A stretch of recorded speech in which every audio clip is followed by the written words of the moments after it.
We do have 7 o'clock. Welcome to the Plainfield ZBA, January 5th, 2021.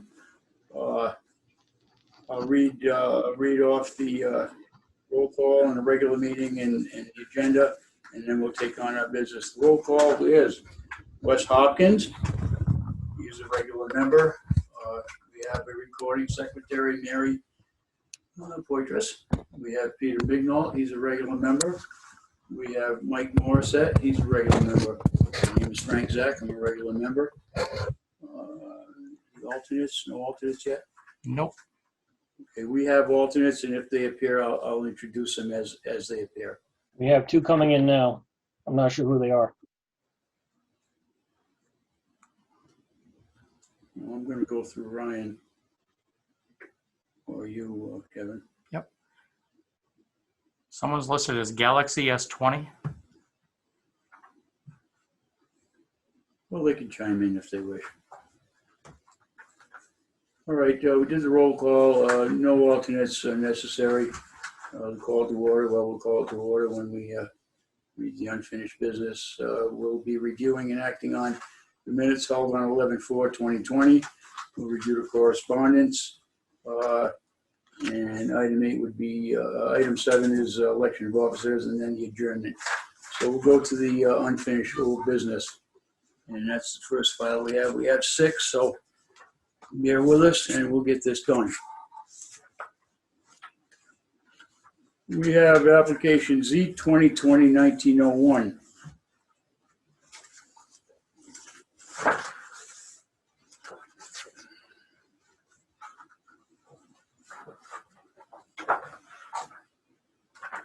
And the name of the applicant is Sinorama Worcester, requesting a variance from section 13.5 to install a solid color display, non-flashing sign to be programmed to display messages per customer on property located at 66 Main Street, Central Village, Connecticut, map 22, block 85, block 56.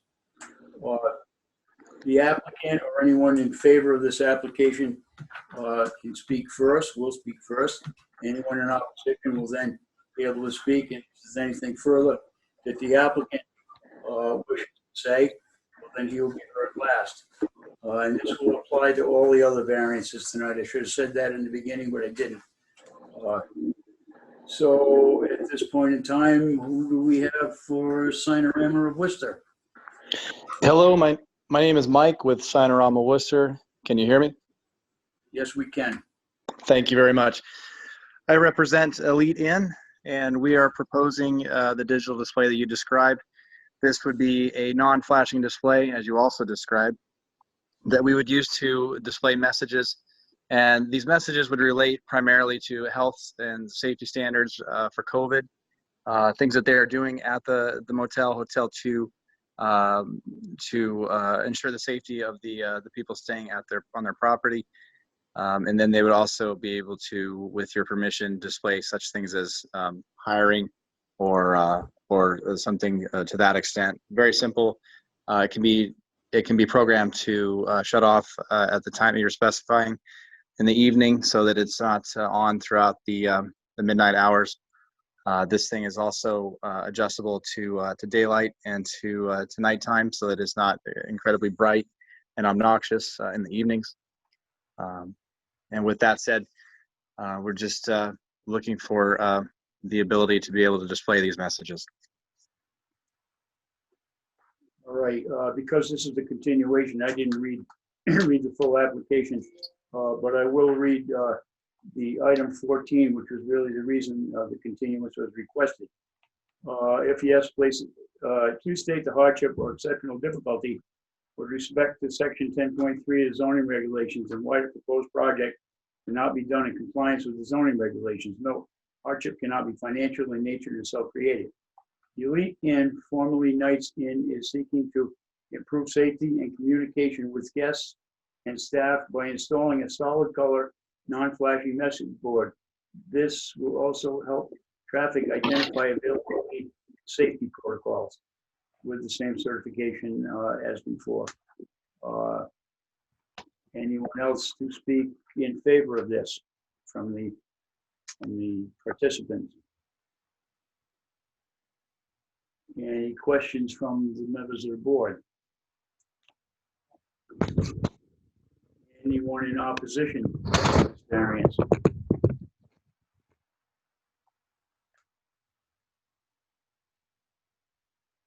All right, and we'll go on to the next one, and after the public hearing, we will have the vote.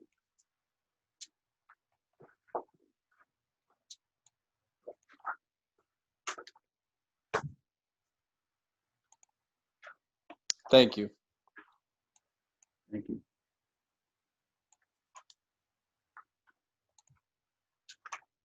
Now we have BZ 2020-1922 of Rosemary Beeling / A&H Transportation Services requesting appeal of zoning officer's notice of violation decision for property located at 2 South Pine Street, Plainfield, map 4P, block 17B, lot 16.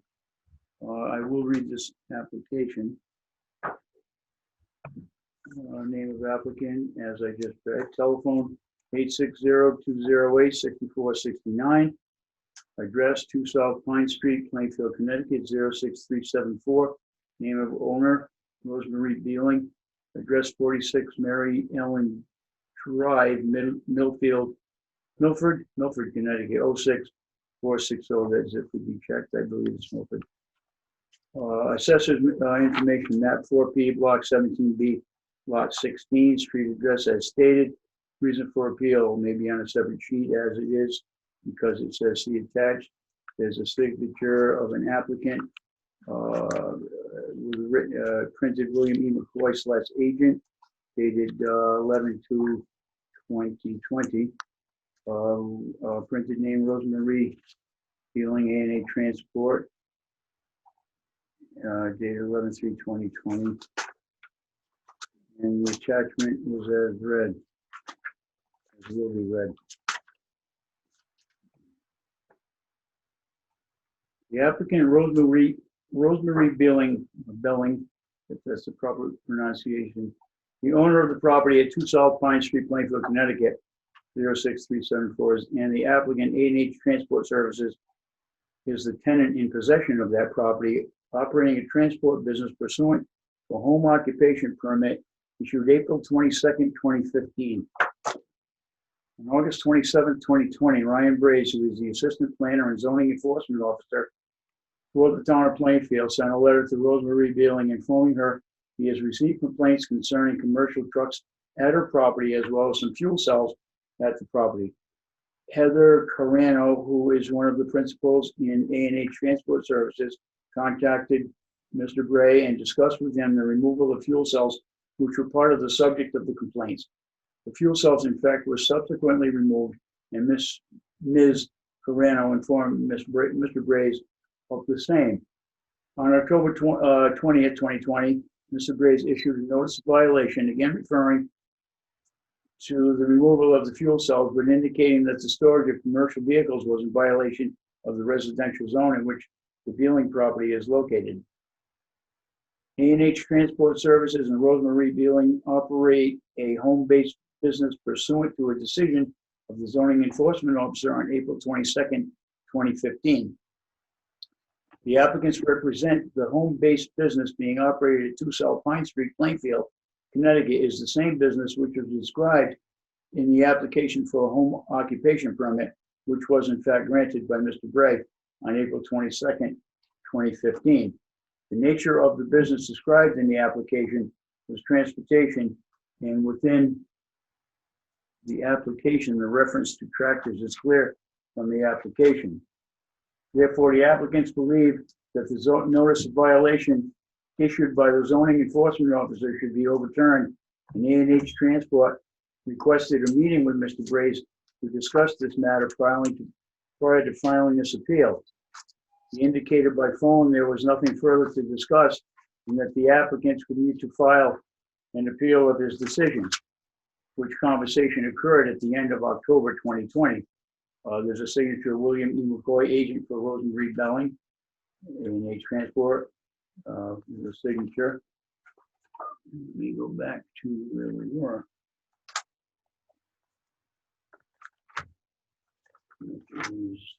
It's a one pager. That's where we were. So reason for attached.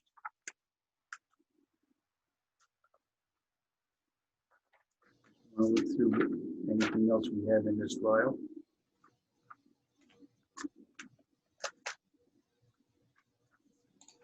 The home application permit, which is part of the file. At this point, I would assume that William E. McCoy would like to speak in favor, or anyone else in favor of this this application for denial of for the appeal to the ZEO enforcement status.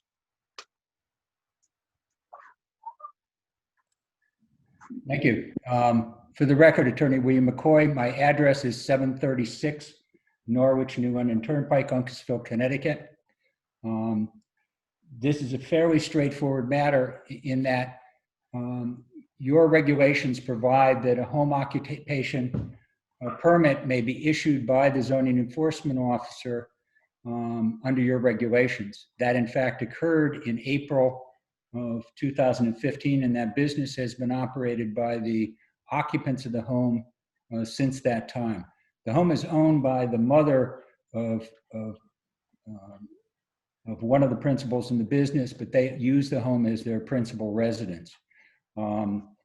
The application indicates that it was for a transportation business and refers to the fact that tractors were to be present on the site during the operation of the business, as well as occupying about 200 square feet of the business for bookkeeping and office purposes.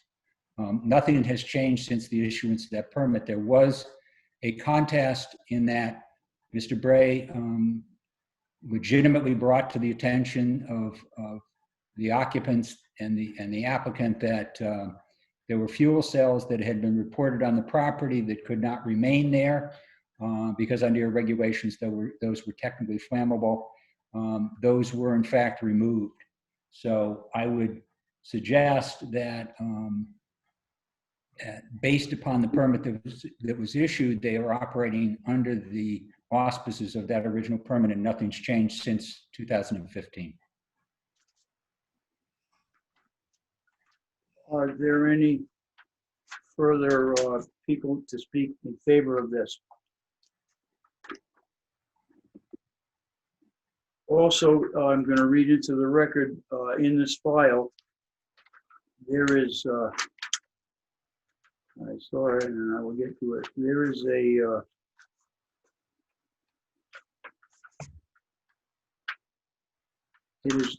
it's written petition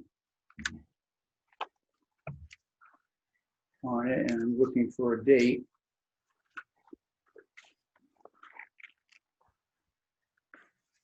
And I don't see one, but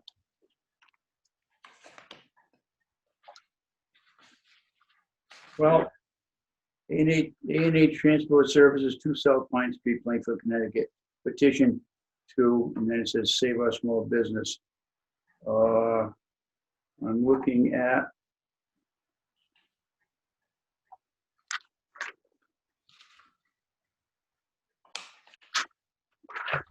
thirty signatures, and they're in Plainfield. And nothing else on that. But I would assume that that is in favor, so I'm presenting this to keep this.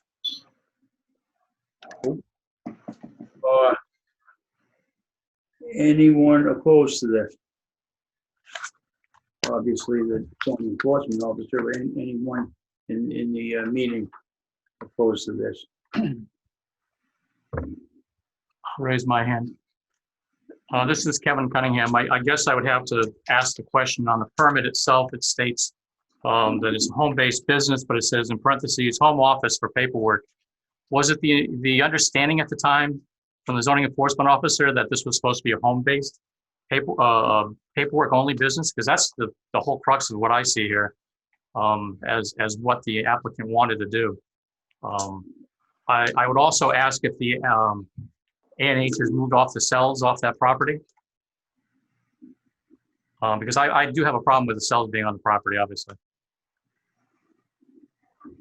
So that question I would assume be Mr. answered Chairman, by, do you wish for me to respond? The cells have in fact been removed off the property. And can we describe what the cell looks like? Because I'm just confused as what a cell is. The cell is a container in which flammable liquids are contained.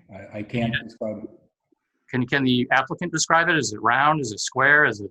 The applicants were on the Zoom meeting, but I don't see them now. All right, because They are on the meeting, they just are muted. if they can unmute.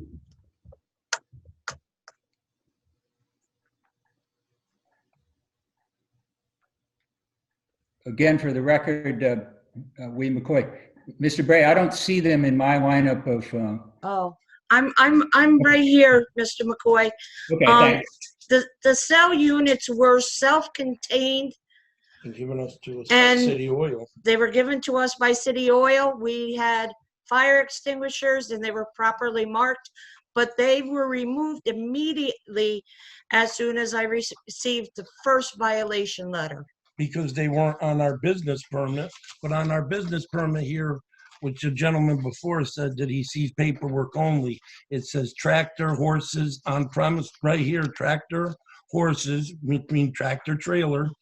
And, this is a binding permit. I mean, I don't know what else to say. We've been here 6 years, we're going on 6 years and never had a problem. I don't know. Mr. Chairman, could I ask the applicant what the round tank is behind the fence? Looks to be between. It's 500 It's It's a- going into our house for our fuel, just a minute, I noticed the TV. First of all, who's asking the question? The guy in the top left, That's zoning me, enforcement officer. Ryan Bray. We can do this way, or let's see if we can get through this. Yep. Present your question, Mr. Bray.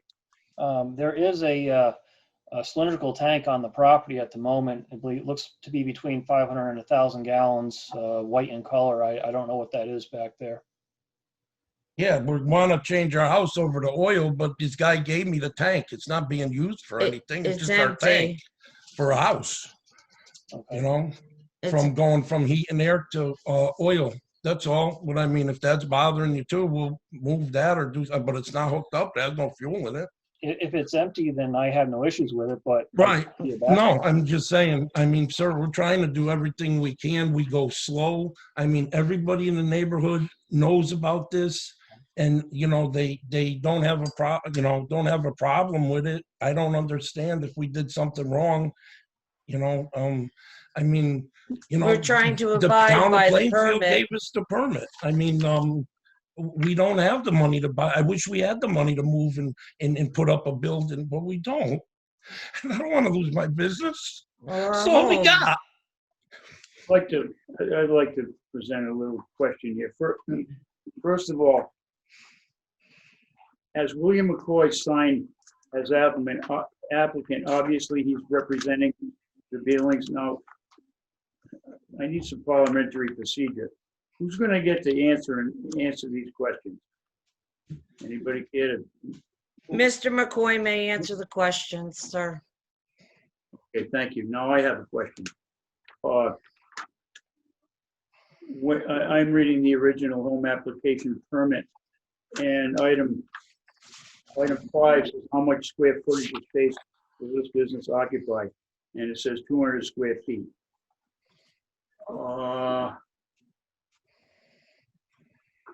That would indicate a 10 by 20 area. Now, is this an in-home office, or is this, how many tractor trailers do we have here? How are we fitting this business into 200 square feet? Well, the He's office, gonna answer. He told I'm sorry. Mr. McCoy. Again, for the record, Bill McCoy, that section of the application refers to the use of the home, which I interpret to be the interior square footage being used. That does not include exterior use, which is where the tractors are parked.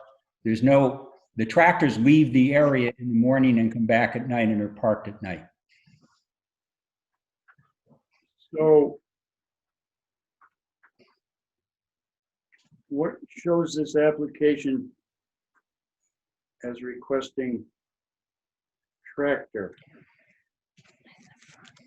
The term tractor is in the application because that was the reference to the vehicles that were going to be stored there. Right. Now I have a question for the zoning enforcement officer. Are you online or? I am. Yep, I'm here. When you issued this permit, was there a discussion as to if this was an office, or was there a discussion as to whether or not tractor trailers were going to be parked in the yard? That's my question. I'll run through standard procedure with a home occupation permit. I'll also bring up a permit for an example. So this is a standard home occupation permit. This is a packet that's handed out. Questionnaire on this page. The regulations for home occupation are included with it. Then I run through what's allowed with a home occupation. And basically a home occupation is not to be viewed from the outside of the dwelling. It's not to change the character of the house. No construction equipment, no raw materials or stock is allowed outside. No commercial vehicles, commercial size vehicles. So I run through that with all applicants. And so I don't know if they misunderstood what I was saying, but I would never allow for commercial vehicles, commercial size vehicles to be parked as part of a home occupation. Thank you.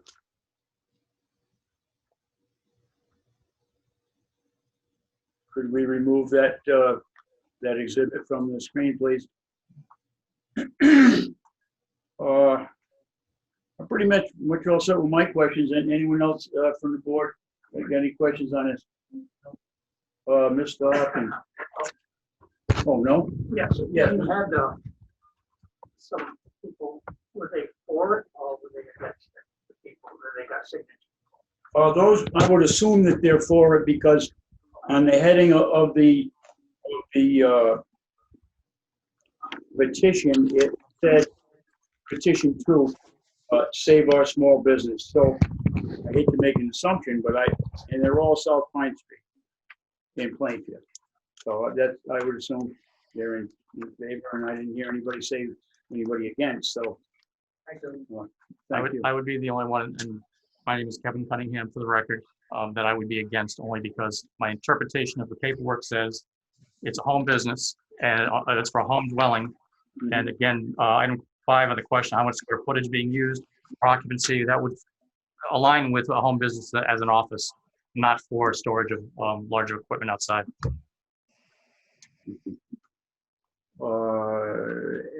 I guess it would be the last statement of anyone else in favor of this, or anything you'd like to contribute to this, please. Yeah, if I could just wrap up. Someone made mention of tractor trailers. There are no trailers on the premises. It is simply the tractors that come home at night after the transportation business closes. That would be, excuse me, and when you say tractor, that would be referred to as a horse, Yes. the commercial tractor that tows a trailer. That is correct. And that's a commercial vehicle. That's absolutely correct. The other thing I would point out to you is your own regulations provide for what's permitted and what's not permitted, but within your regulations, it specifically says these are not all inclusive, both in terms of what's permitted and what is not permitted. So there is considerable flexibility within your own regulations as to what a home business is. I would also point out that, as Mr. Bray indicated in his presentation, there is a questionnaire or a survey that goes with this. And one of the questions is how many off-street parking spaces are available? And that's indicated as 6, which would include the trucks that are left there overnight, plus the personal vehicles of the parties. So I think that I think it's important to understand that while there may have been some confusion between Mr. Bray and the applicants as to exactly what was going on, there's no question that they represented that this was a transportation business, and that the tractors were in fact part of that business operation. Thank you for that clarification. My only question, well, I guess it's a question, is how do you fit all these vehicles and a home office into 200 square feet? Again, and this is up to the commission to determine, but I take the application to mean the structure, because that goes along with the requirement that you cannot operate the business out of an ancillary building. It has to be out of the home itself. So I think the square footage relates to the actual interior use. Thank you. Mr. Chairman, can I make a statement? Ryan Bray. Of course. On several occasions driving by, there is a dump trailer on the property. It's not simply the horse.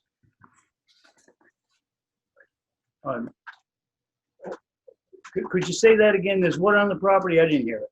A dump trailer. Attached to the cab. You mean a trailer dump, a full-size construction trailer dump? Absolutely. Correct. Thank you. Jay, would Mr. McCoy like to address that?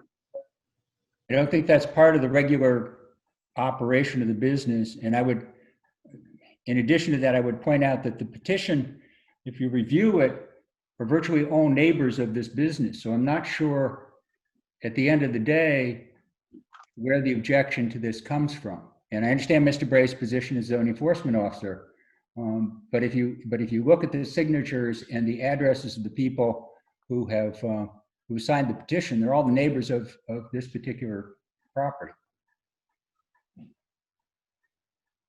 Thank you.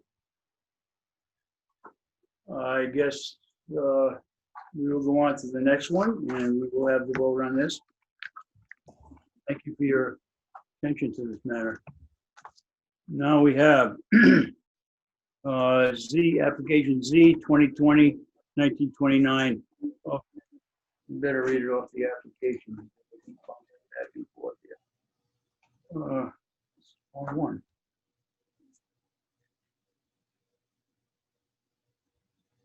I'll find it. 1929. Yes, I have it. We have, do my best on the pronunciation, Vijay Bansal. This is also a continuation, correct? Although it's not listed, but it is a continuation. So This is a continuation because we did not have a meeting last month. So this is brand new then. First time you're seeing it, yes. All right, that's fine. That's fine. Telephone 203-507-5240. Address 66 Warwigan Road, Warwigan, Connecticut, 06387. Name of owner, Vijay Bansal. Same telephone number. Address 306 Moreland Road, Berlin, Connecticut, 06037. Accessories information, map 1W, block 133C, lot 67. Date property was acquired and purchased February 22nd, 2017. Zoning district, zoning district, RA19, acreage 0.9.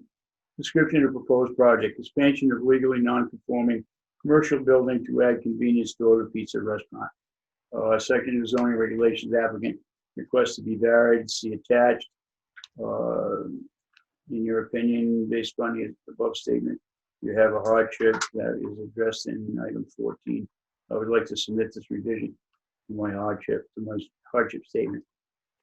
The building can't be expanded as per zoning regulations due to size and location of the plot.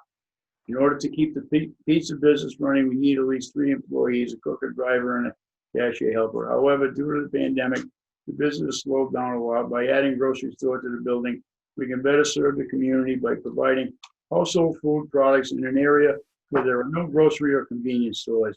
we can also continue to employ our staff by utilizing them in both venues. And that's item 14. Section application request to be varied. I don't know why that comes after the fact, but 7.1 bulk table, west side yard setback from 15 to 5 feet, east side setback from 15 to 7 feet, rear yard setback from 20 to 5 feet. Section 14.13 to allow expansion for non-conforming use. Section 14.15 to allow for a change of non-conforming use from a restaurant to a restaurant and convenience store. Section 13.32, I don't know, how does that in here? To allow for one parking space for each 300 square feet of retail customer area, where one space for each 200 feet is currently required for regulations.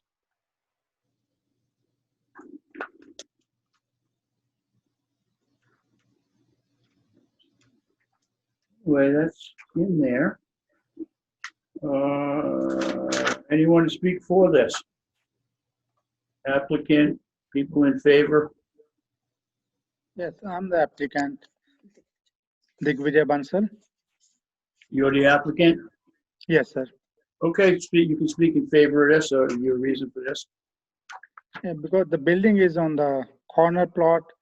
Due to that, I cannot expand this as per the regulations. But if you guys let me expand these on the both sides, then I can add up the convenience store there, and it's going to survive the business. Otherwise, I have to close down. It's getting very hard for me. On your application, I read that this is more or less for the betterment of the community, so that you. Yes, there is no convenience store in that area either. Thank you. Anyone else speak in favor of this? Anyone opposed to this? All right, we'll take this up at the voting element of this.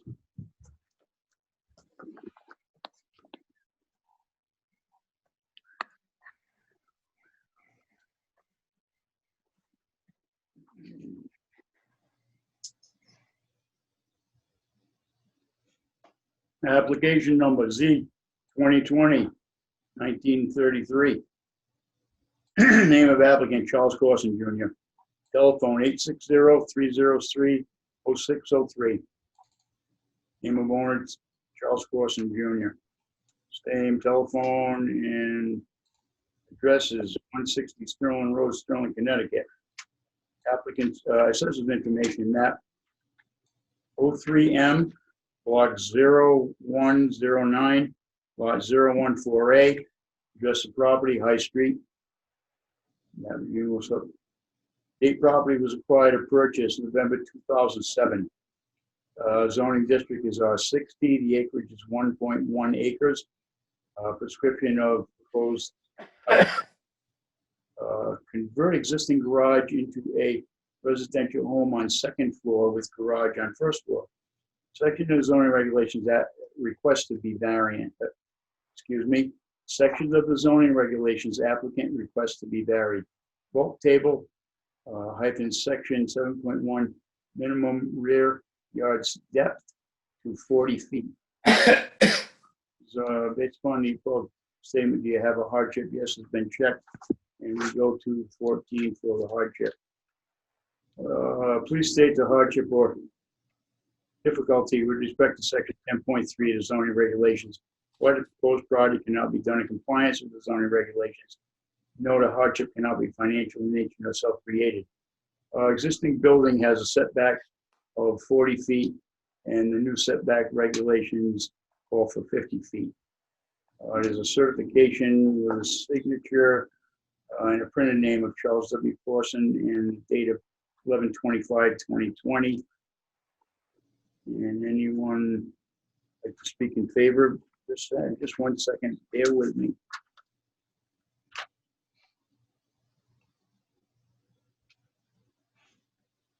The same certification.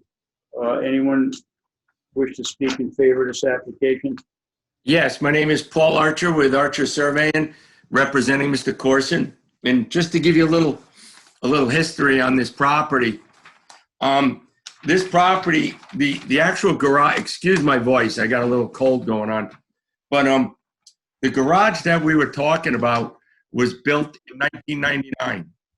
It was all part of the land in which Mr. Corson purchased, and we did what was called a conservation subdivision on the property. Now, when the garage was built in 1999, it met the rear setback. The rear setback in the R60 zone is 40 feet. But when we came in to do the conservation subdivision, which is an overlay district, it changes the rear setback from 40 feet to 50 feet, okay? And at the time when Mr. Corson was doing this, we were proposing that to be a garage, which basically then it would be an accessory building, which would then it would mean it would meet all the setbacks, and they would put a house in the front of it and attach the house to the garage. Since times have changed a little bit, Mr. Corson would like to take the building that's there, it's an existing garage, and put a residential place on the second floor of it. We found out that Ryan looked at this and said we couldn't do it because at the time it doesn't meet the setbacks for the conservation subdivision, which calls for it to be 50 feet if the building is going to be used as a residential dwelling. If it was going to be used as an accessory building, we had no problem, but we're going to use it as a residential building. So what we really are is we are adhering to the setbacks of the actual underlying zone, which is the R60 zone, which is 40 feet. So what we're basically asking you to do is give us a variance to bring it back to the actual underlying zone, which is 40 feet. Thank you. Anyone else to speak in favor of this? Excuse me. Will we remove the display from the picture, please? Anyone opposed to this variance? All right. Uh, I'm sorry. Mr. Chairman, we do have one person raising his hand, Rob Jandruski. Yes. Hi, my name is Robert Jandruski. I'm the owner of property at 162 High Street, Moosup, Connecticut. The property where the variance is being requested abuts my property at 162 High Street. I would just like to say that I'm in opposition to granting of the variance. For example, I filed a complaint for work that was being done on the property on October. The work was being done on October 10th to 11th on 2020. I filed a complaint with the zoning board on 10/14/2020. At the time, there was the roof was being replaced with 2 dog house dormers and a full dormer in the back. I inquired as to whether or not there was a permit. A permit had been pulled for this, and there wasn't. After that, there were windows installed on 12/16/2020, still without a permit. Also, improvements to the actual property itself, the land property. Previously, there were cement barriers that were in front of the field part of the property that was next to the garage, so that the former tenants who lived in the other building were not able to go onto that property, the field section of the property, and tear it up, which they had done previously. The current building, which is on the property, does meet zoning regulations as a garage, but not as a residence. Any new building proposed on the site plan can be repositioned as long as it complies with zoning regulations for setbacks. This doesn't speak of the existing building that does not comply with regulations as it is, as if it were to be converted into a residence. I called the building department to ask if permits have been pulled. on 12/16 since the windows were put in. And I was told that Mr. Corson did not have any permits. I was told that a cease and desist order had been placed for work on the property after the original complaint. It was also stated that Mr. Corson knew that the building needed to be moved or torn down when he purchased it in 2007, since it, which was part of the subdivision for the original part, when the property was originally subdivided in order to build a residence on the lot that was proposed to be in compliance with zoning regulations. So there was a site plan that had a building, a separate building on it for the original proposal of the subdivision. And I had also spoken to somebody in the zoning, and that person told me that any site plan can be moved for a new building as long as it complies with zoning. This is an existing building, so it doesn't comply with zoning. Mr. Corson did have previous knowledge of the zoning requirements and that the building did not comply with the zoning setbacks and has no reason or hardship or any necessity to convert the current garage into a residence where it is currently situated on the lot. That's my opinion, and that's my complaint. Could I ask you a question? What you stated, you submitted a complaint to one of the zoning boards. Which board was that submitted to? Hold on, I have the paperwork here in a second.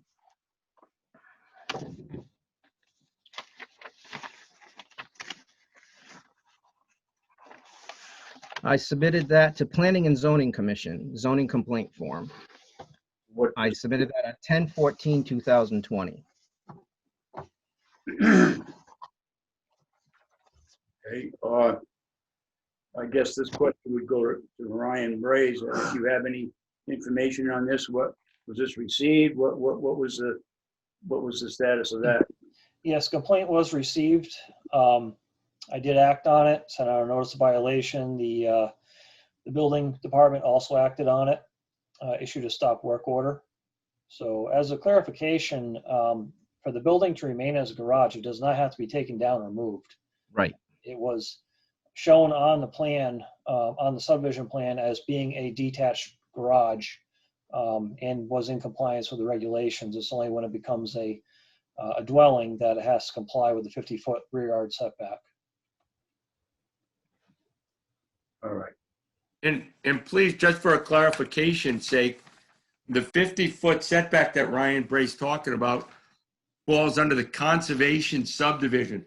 Under your actual R60 zone, it's only 40 feet. So the garage, under the current zone that this lot is, the underlying zone is R60, it meets the 40-foot rear setback.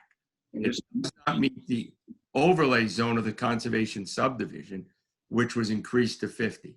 So what we're asking you to do is adhere to the underlying zone of the R60 zone. And you are Mr. Archer. I'm having trouble seeing that. You're Mr. Archer. Yes. Yes, thank you. Okay, the applicant has the last say on this. I would assume that would be you or Mr. Archer, or who else is in favor of this? Okay, we'll go on to the next one. Thank you.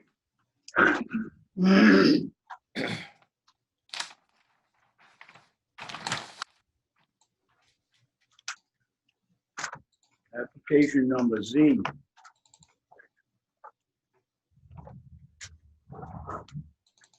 (2020). Got that far by memory. Sometime Properties LLC. Telephone 860-428-7778. Address P.O. Box 2965, Westerly, Rhode Island. Name of owner Summertime Properties LLC. Same telephone number and same address.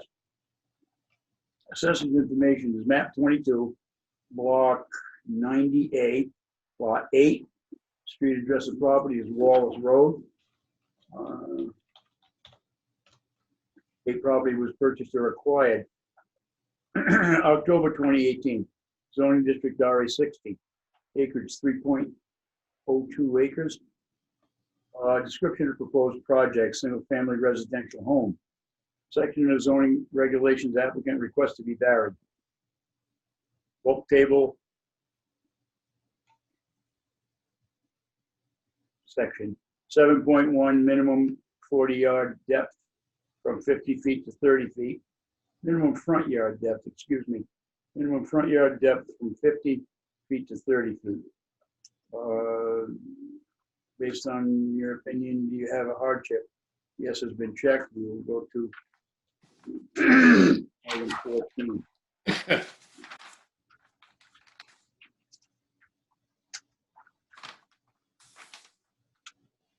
And just for the record, Ryan Bray, I do not have this this map in my files. Okay, we've got some stuff in here. Let me get through the application. And we can show this to the board. And I don't know, show it on the screen if anybody wants. Yeah, I don't have it on my computer to show it on the screen. I'm assuming Paul Archer does. I have a map. I have a map here. All right, let me get through the rest of it. So I can find item 14 because it says it's the attached. And the attached is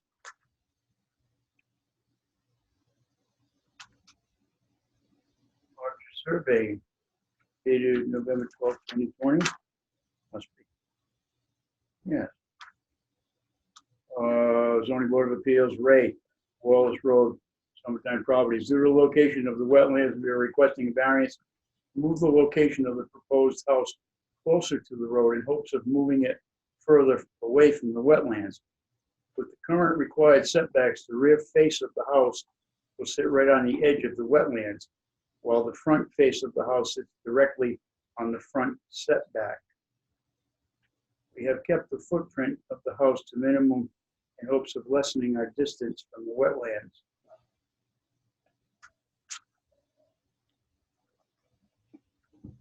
And there's a certification that the signature says Summertime Properties, which the signature, and the signature PA. Yes.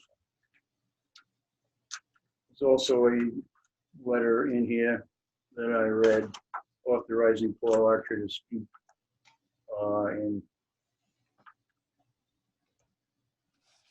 favor of this, representing Summertime Properties.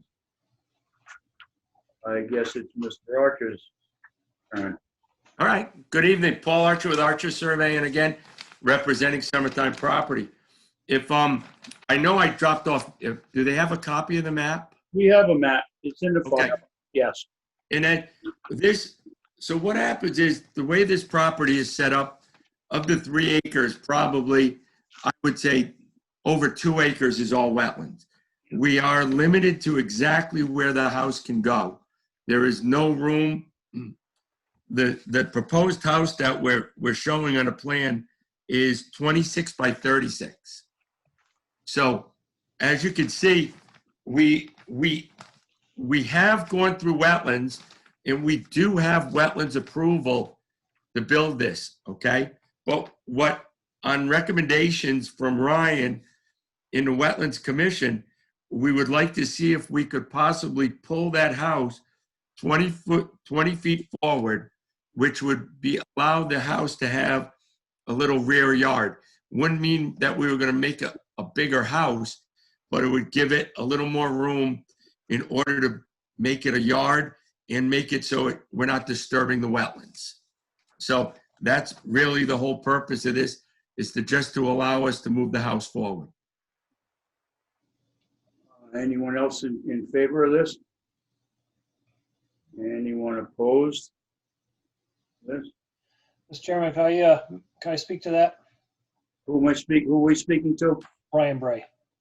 Sure. So how this came to be is, under state statute, you have to allow someone adequate use of their property, reasonable use of their property when it comes to wetlands. And so They applied to the Wetlands Commission to construct a reasonable size house on the property and the only location that it would fit, which is right up against the wetlands. The Wetlands Commission had no choice but to grant the permit. However, they would like to see the house a little farther away from the wetlands than what they approved. But under state statute, they had no choice but to grant it. And the applicant would like to bring the house forward. That way, they are a little further away from the wetlands, and I have no objection to it. All right, I've got some questions for Mr. Archer. Just to clarify this now, or it could have been Ryan Graves, but you're representing the applicant. I understand that wetlands approved their application, the wetlands. That's correct. And there was, and to put it in regular verbiage, they specified the footage to how close to the wetlands this house could be constructed, correct? We have a permit to construct it as per the plan, yes. Which is roughly at one point of the house, we're probably about a foot away from the wetlands. All right, well, this is what, I'm sorry, continue. But the best part about this land is that it's just the house. There is public sewer in front, so we're not worried about septic system or anything like that. So what we would like to do is just give the house a little more buffer to the wetlands. So back to my original question, because I got a couple more. You're technically asking to go a little step further than what wetlands granted. That's the reason for asking for the variance. That's correct. We're trying to get a buffer to the wetlands, yes. And and understand, we're doing this not because we were asked by wetlands to do this. I mean, so that's why we're here. I mean, we spent the money because we feel it's the proper thing to do, is to try to, get the house as far away from the wetland as we possibly can. I understand that. Another further thing. I'm not an engineer like you are, but when I look at this site plan, I don't see the proposed grade for the finished foundation. I don't see that there, which would give us a little bit more insight as to how much fill would be required if this foundation were to be put in. The house has, the way this house sits, the lot is extremely flat, okay? So I could put contours on there, but there'd be one contour. The only house that could possibly go on this lot is going to be what's called a split level or a raised ranch. There's no basement that could go into this because of the location of the wetlands, and you would have no way of daylighting a footing drain out in any way, shape, or form. So all you're going to see right there is a small raised ranch. Is all that is a lot that is suitable to go there. So I guess really don't have to go into it that much further with you. You did the site work, obviously. I did, yes. So you know the water situation for that area, That's correct. and you know from looking at that lot, you've observed that lot. That there's a lot of water on that lot. Right. And that's why I'm saying the farther, we had, the wetlands were flagged by Joe Thoreau and we located them. So we're trying, the best thing that we could possibly do is to pull the house as far away from the wetlands as we can. Can you tell me how long ago Joe Thoreau flagged those wetlands? If I was to guess, I don't know off the top of my head, but I would bet in either 2019 or 2020. Very recent. It wasn't long ago. It was within the last 3 years. Because I live in Moosup and I'm I went to school at All Hallows. I'm familiar with the area, and I've done a little research on that. I don't see a single blue flag anywhere there, but that could be me. There would be, he uses pink. Pink for wetlands? Yes. Okay. Just telling you. He's worked for me. They always been blue. I'm not gonna I know, he's changed. get into this. I asked my question. I got my answer. Thank you. I'll let this go this far. There's exhibits in the file along with the map. So we're gonna let this, at this point, anybody opposed? I am a neighbor, And your name? Paul Lejeunesse. All right, this is some of you have submitted exhibits to this. Right, Yes. correct. Mr. Chairman, can I speak on those exhibits just for a second? Sure. So they are not for the lot in question. They are for a lot up the road. So this is at the intersection of Wallace and Squaw Rock on that short little L there. The pictures that were submitted are for quite a bit farther up the road and are not relevant to what we're speaking about. I understand that because the way the lots are numbered, it should have been it should have been a higher number than lot 8 would have been right next door to me, but it's not. The confusion. I don't oppose to that because I know where the wetlands is. Yeah, the confusion is that you're probably looking at a house number rather than Right. an assessor's number. Okay. Well, where do you live, Mr. Lejeunesse? I live on 20 Wallace Road, which is adjacent to a building lot, which is every time it rains, it's underwater. That's why I was concerned. I'm looking at this picture, and I'm standing in the road, and I've been by there, believe me. I'm looking up there, and I see a big rock up there. I would assume that's roughly the middle of the lot where they're gonna build a house. No, No, see, it's a different lot they're talking about, is way down on the intersection of Squaw Rock Road. those pictures are not for the lot that we are discussing tonight. So the pictures are irrelevant to this. Correct. Okay, that's all I gotta hear.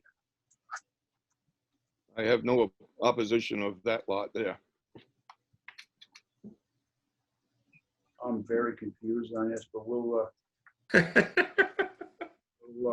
Is this the wooded area on the corner between the two roads? why don't we get into this during the meeting?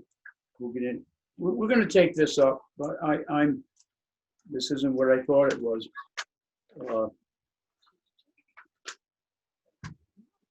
That is the lot next to my house, but that's not the lot they are concerning about. They're concerning all the way down around the corner.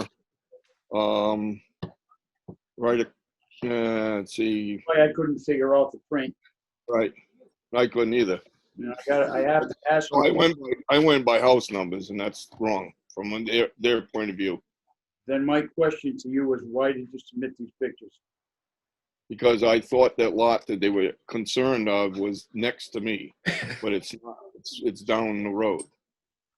Okay, So that's fine. okay, thank So you. I have no opposition to that. Thank you very much. You can understand our concern. Oh, yes, I do, really. Thank you.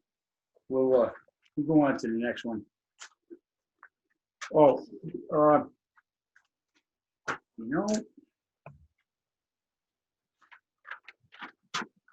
Mr. Archer, Yes, I'm still here. thank you. Now I'm reading the map that I don't know where I'm at on. And my question is, I'm looking at what you proposed. I see the old North Pole Pond that we skated on when we were kids. The proposed gravel driveway Yes. that's going to enter and egress onto Wallace Road. onto Wallace Road. What's the next driveway involved here? That neighboring, Give me 1 second, I can bring up a map.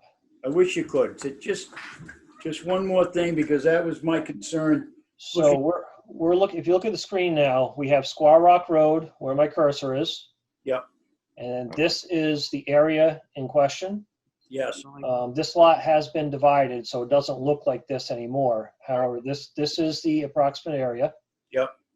The pictures that were submitted is for this lot over here, this vacant lot. So you can see we are a ways away. So What's the closest house to that proposed house? it would be right here, Yeah.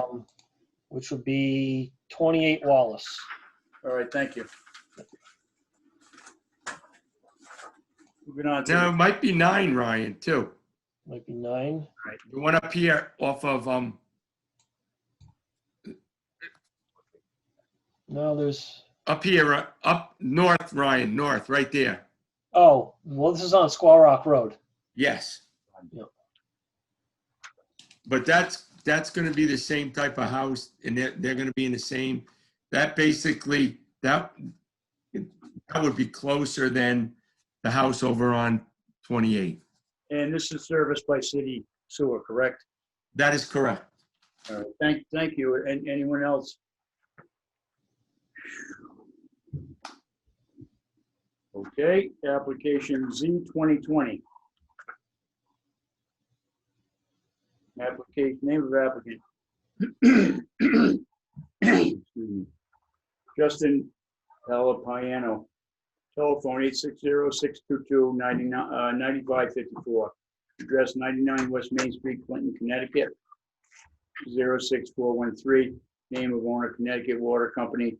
Telephone 800-286-5700. Address 93 West Main Street, Clinton, Connecticut. 06413. If applicant is not the owner, what is the applicant's interest in the land, employed by owner?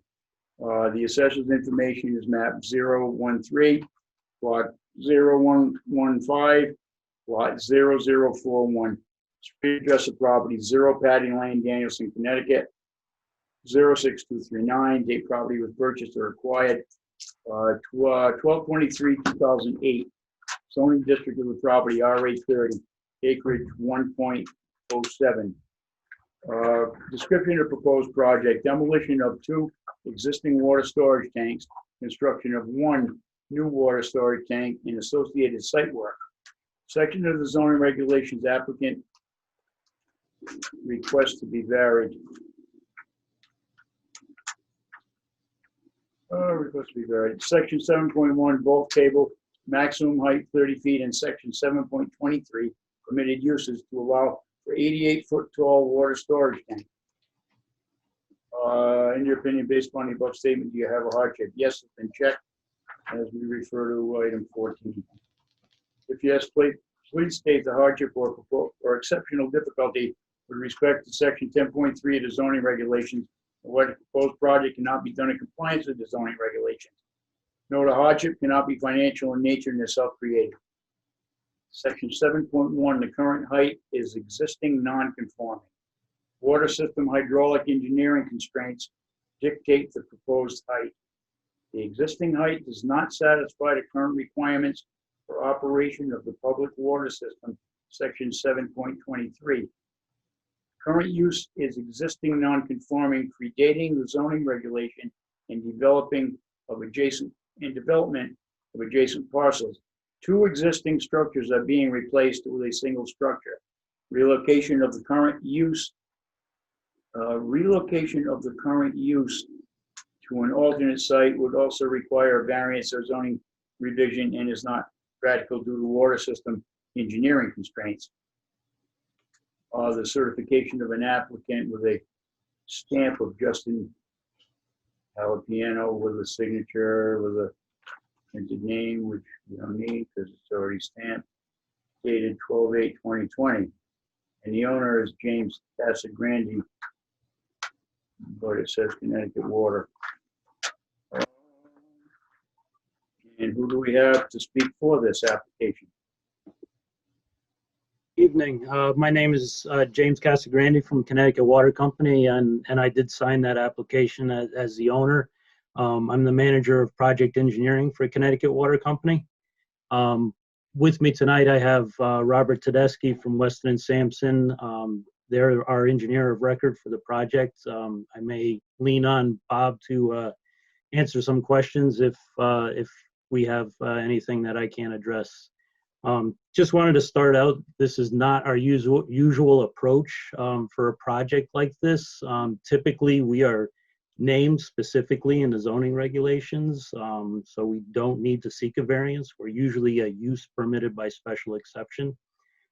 So with this project, we do need to seek variances, and what we're going to be doing with the project is we're going to replace two aging steel structures and replace them with a pre-stressed concrete tank.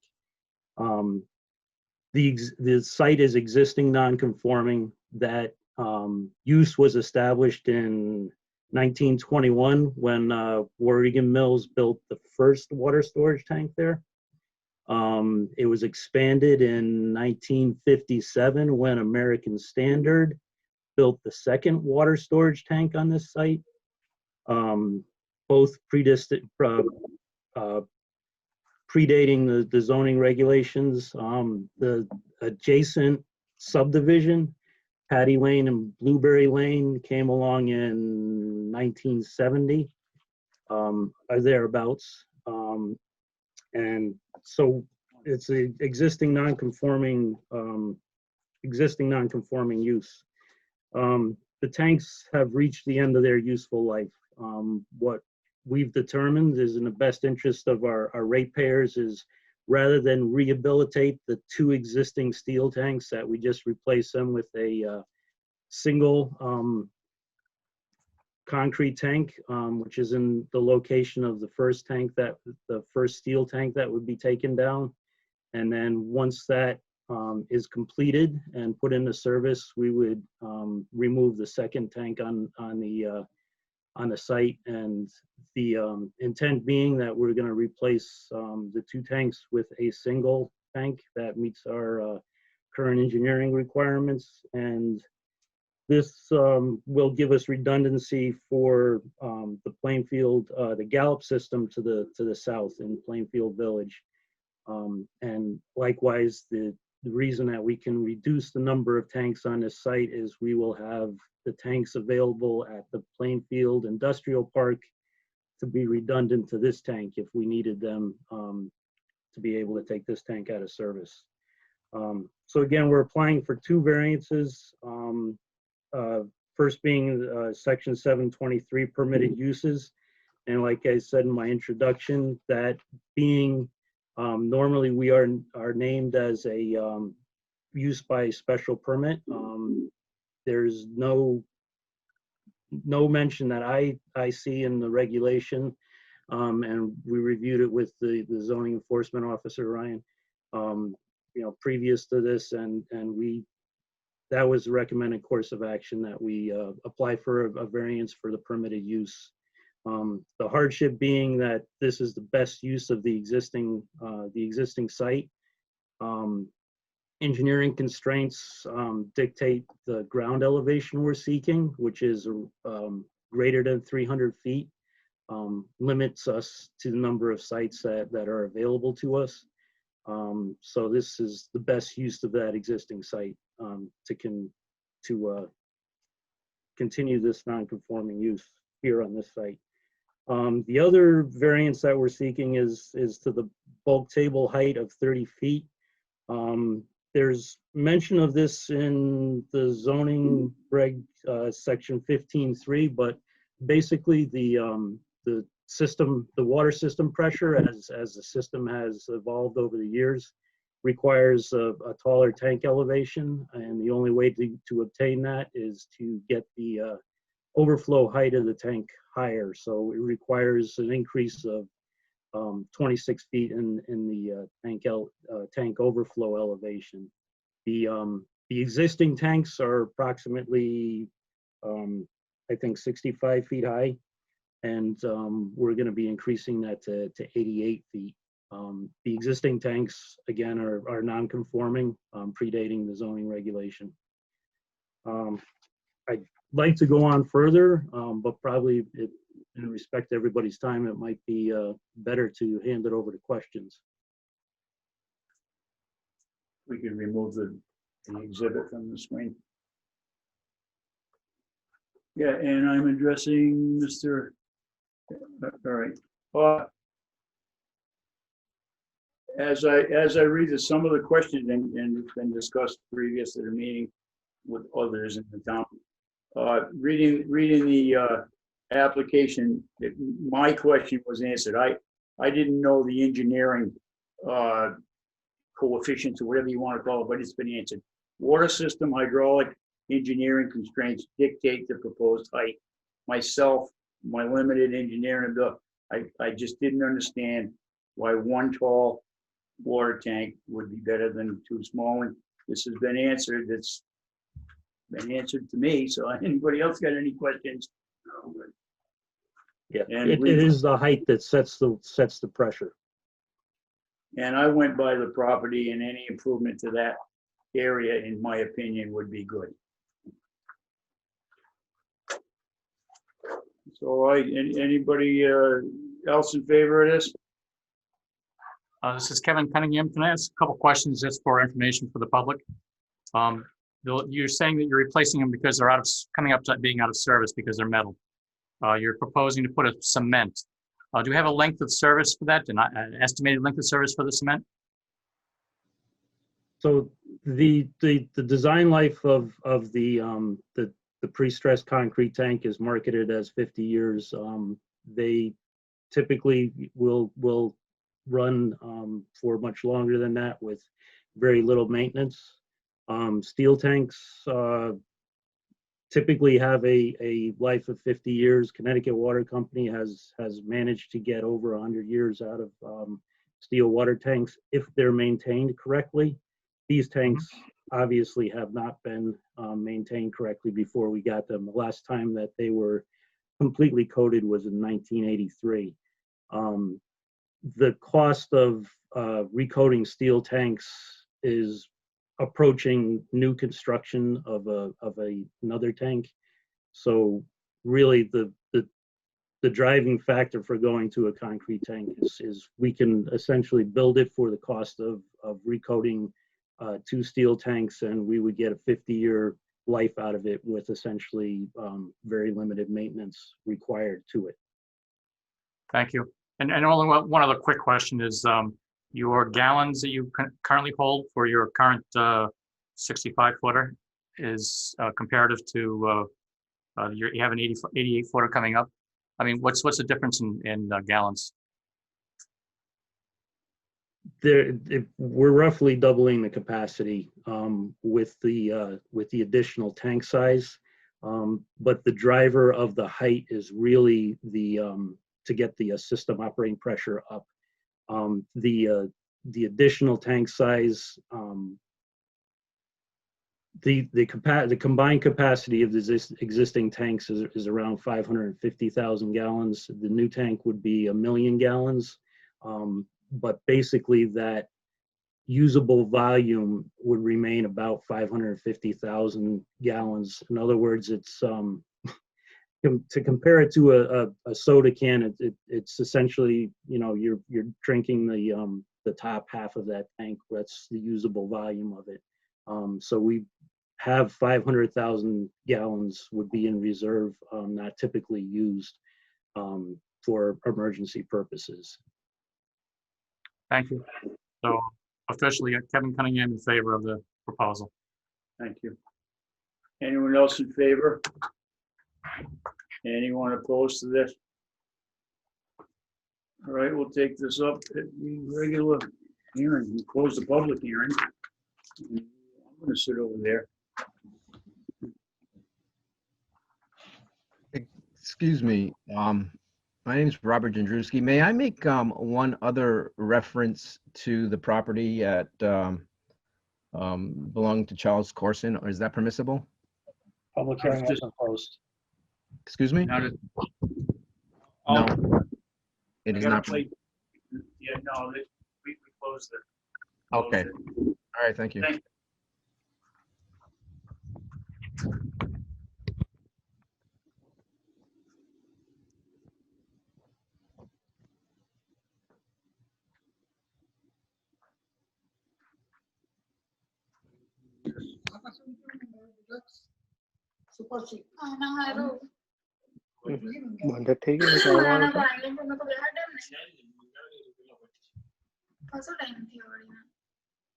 Did you put this here? Yes. Can I have that? Yeah.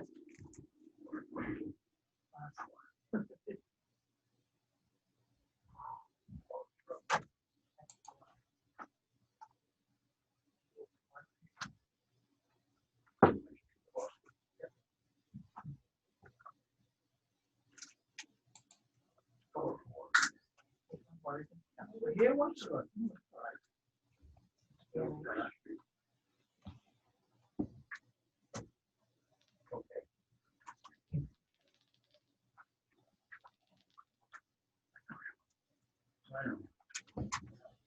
Okay. Open restaurant.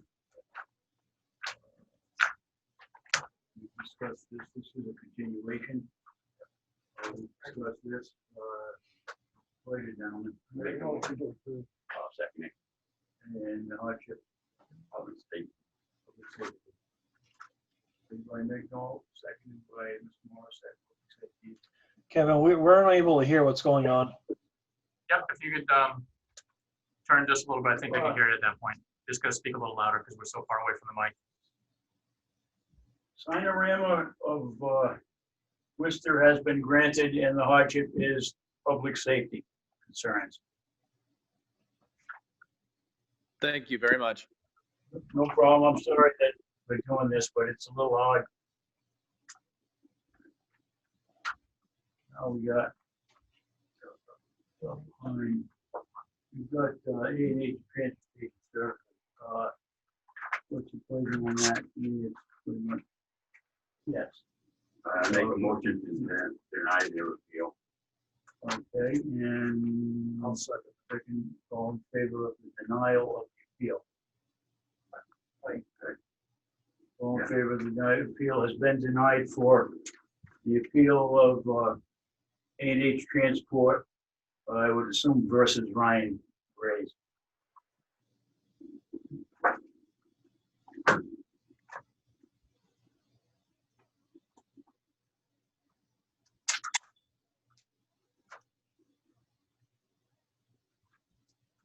We have NJ Vansell, that is Oregon. The pizza area wants to add the convenience store. Make the motion to grant public service. Oh, and that's for public service. The application, yes, I'll just read the application number. 2020-1929 Division Banside, that's been granted, and the hardship was for public service. That was the grocery store. Thank you very much. Thank you. And we've got Z 2020-1933. This is Corson Jr. This was High Street. That's the 50 down to 40. I make a motion to approve. I'll second it.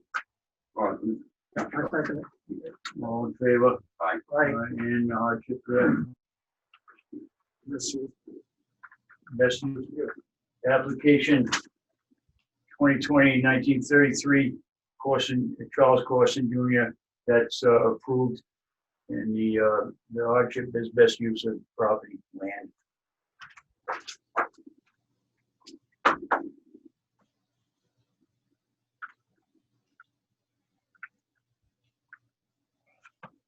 So they denied your appeal.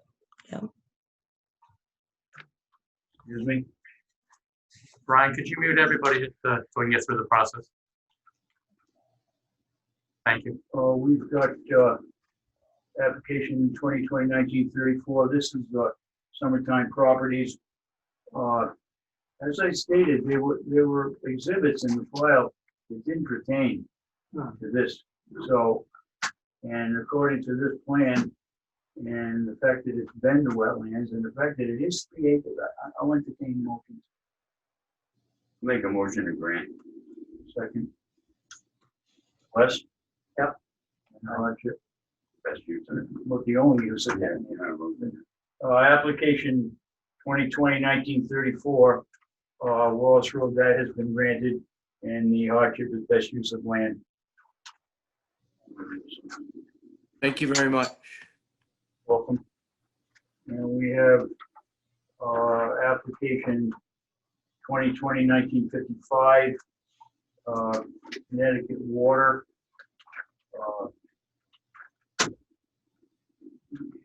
I was puzzled over that, and I think we spoke unofficially, but I just couldn't figure out the difference between two tanks as opposed to the height, and that was explained, so I don't have a question about it. So, is that West? I make a motion to grant. I'll second. All in favor? Aye. And public service. Application 2020-1955 has been granted, and the hardship is, and that's the Connecticut Water application, and that is due to a grant for public service. And I did a little remiss on that. In this file also, there was a letter from, it says Pat Weimer, well, there was no signature, but at least they put a name this time. Pat Weimer, 3 Plainview Drive, has no problem with 2020-1955. So that was in favor. Okay, now let us. Correspondence, there was nothing new in correspondence that amounted to anything. Yes, review and act on the minutes of 11/4/2020. What is your pleasure? Make a motion to receive. That's good. In favor? Aye. For the minutes have been accepted. I mentioned the correspondence out of order, sorry. Election of officers. We have to take this up. I'd like to nominate election of officers for Frank Zapp, chairman, Pete Rignall, vice chairman, Mike Morrison, is second. Do I have a second? I have a second. Okay, I move the nomination to be closed. Second. All in favor of the slate as proposed by Wes Hopkins? Aye. All opposed? No favorite words. Motion. Motion to adjourn. Yeah, by Mr. Mignon. Motion to adjourn, second? Yep. All in favor? Aye. Aye. And we adjourned at 8:22, Mary? 8:20, yeah. I want to thank Mr. Kevin. Cunningham on the screen here for allowing us to use his facilities here. Now, if there's any more, we're adjourned, so whatever they want to do. Brian, can you roll that back over to me? Yes, I can. Thank you. I know it's difficult in these times, but at least we have an opportunity to go on and be able to work from home if we had to. So we'll get there. But again, thank you all. You are now the host, Kevin. All right. Everybody have a good night and thank you. Thank you. Have a good night.